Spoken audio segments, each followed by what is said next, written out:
우리나라와 일본이 함께 조선통신사의 유네스코 기록유산 등재를 추진하고 있죠. 조선 후기 일본의 통신사가 모두 12번 파견됐다고 하는데요.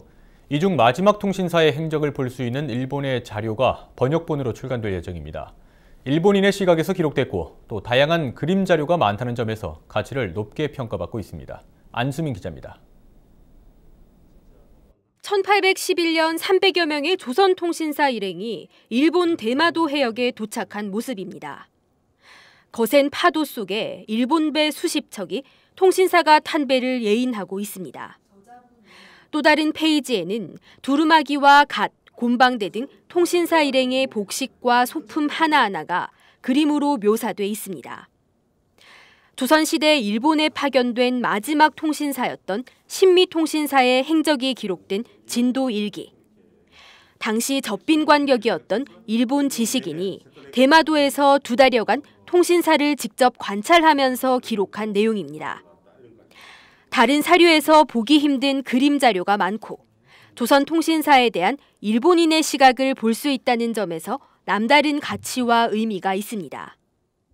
이제까지 우리가 조선 통신사를 연구할 때는 우리 입장에서 우리 조선 사람들이 쓴 자료만 가지고 주로 연구를 했습니다. 그런데 이 서시말기는 그 당시 일본 지식인이 조선 통신사를 어떻게 바라봤는가라는 그런 측면에서 쓴 기록이기 때문에 조선통신사의 중요한 역사적 사료인 진도일기는 올해 중 번역서로 발간될 예정입니다.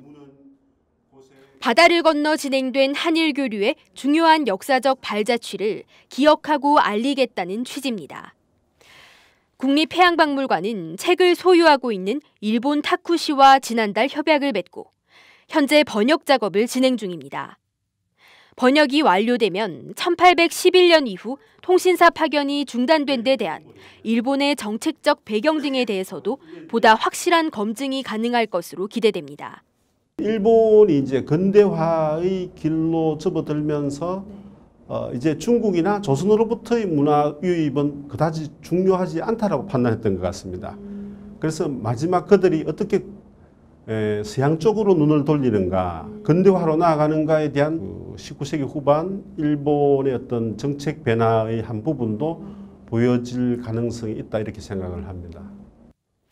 진도일기 번역서는 올해 말 출간될 예정이며 원본이 영인본 형태로 책에 함께 첨부돼 일반인뿐만 아니라 전문 연구자들도 연구에 활용할 수 있도록 할 예정입니다. 헬로티비 뉴스 안수민입니다.